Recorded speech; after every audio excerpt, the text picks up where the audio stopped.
Hello everyone, कैसे हैं आप सब। एक बार पुनः से कोचिंग क्लासेस पर स्वागत है बच्चों। त्रैमासिक परीक्षा 2024-25 में रसायन विज्ञान का आज पेपर था और सॉल्यूशन मैं करा रहा हूं। ये सागर डिस्ट्रिक्ट का पेपर है। जो बच्चे मुझे भेज देंगे मैं उनका सॉल्यूशन करा दूंगा।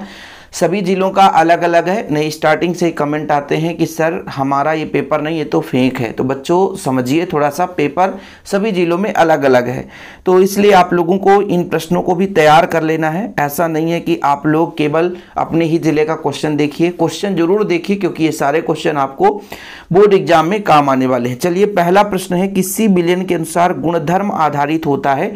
तो गुणधर्म जो आधारित होता है बच्चों, वो विलय के कणों की संख्या पर निर्भर करती है, इसलिए ऑप्शन नंबर 3 सही हो जाएगा।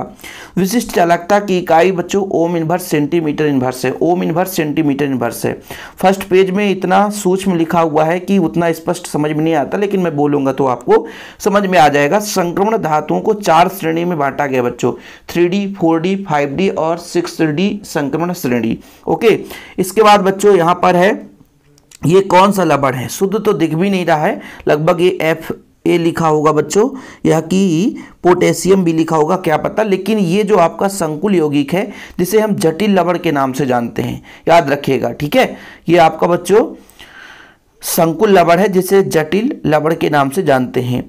क्लोरोफॉर्म का सूत्र बच्चों C, यहाँ पे आपको CHCl3 कहीं पे दिखेगा, यही क्लोरोफॉर्म है, CHCl3। ऑप्शन नंबर 2 हो जाएगा, CHCl3। फिर यहाँ पे बच्चों ओजोन गैस को प्रभावित करता है या घातक है, वो होता है फ्रियान, जो CCl2F2 होता है, CCl2F2। क्लोरोफ्लोरोकार्बन CCl2F2, इसे हम फ्रियान के नाम से भी जानते हैं बच्चों, क्योंकि यहाँ पे एक क्वेश्चन भी मिलेगा फ्रियान का, है ना। टेट्रा एथिलेट एक कार्बधात्विक यौगिक है। अगला रिक्त स्थान का प्रश्न था, टेट्रा एथिलेट एक कार्बधात्विक यौगिक है।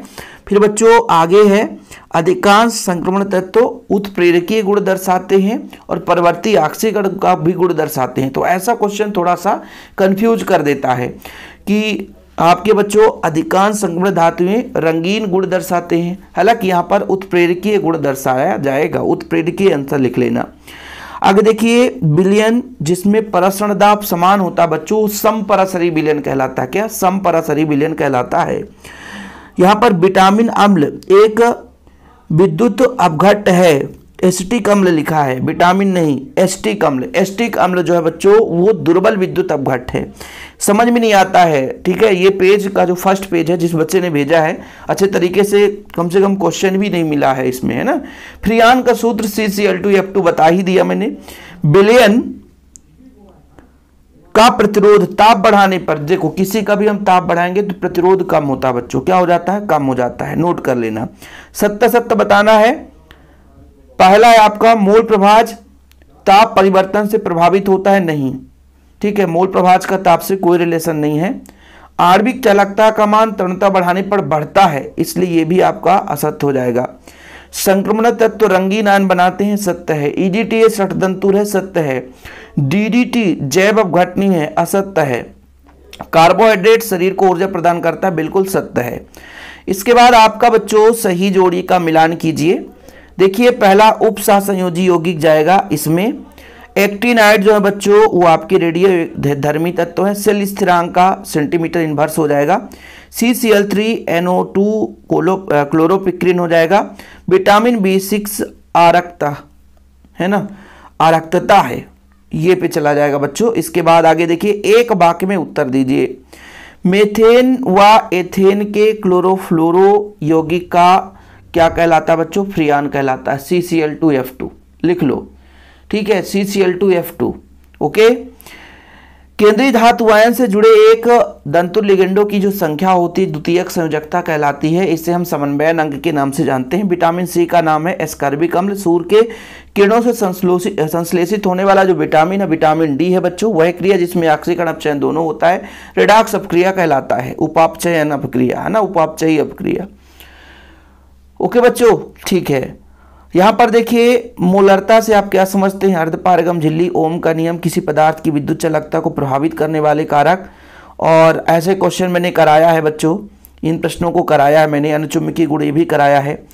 सिग्मा एवं पाई कार्बधात्विक यौगिक के एक एक उदाहरण बताना है। समावयवता की परिभाषा उदाहरण सहित। ये आपका उपसा संयोजी यौगिक का प्रश्न हो गया।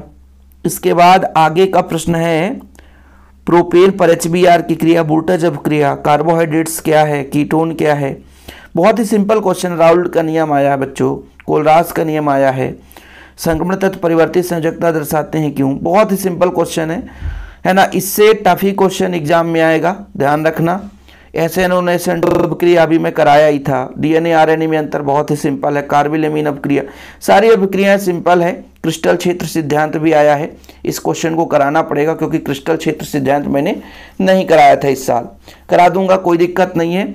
बाकी आप लोग जो भी पेपर होगा भेज देना, मैं आपको सोल्यूशन करा दूंगा भाई। 2-4 सोल्यूशन तो करा ही देता हूं यार। अब देखिए पहला पेपर मिला, इसका सोल्यूशन करा रहा हूं, इसके बाद जो भी पेपर आएगा उसका भी करा दूंगा। फिलहाल अभी के लिए इतना ही। इस पेपर को टेलीग्राम में शेयर कर दूंगा। कोई पेपर चाहेगा कि मुझे पेपर चाहिए तो टेलीग्राम में मिल जाएगा। ओके बच्चों, जय हिंद, वंदे मातरम।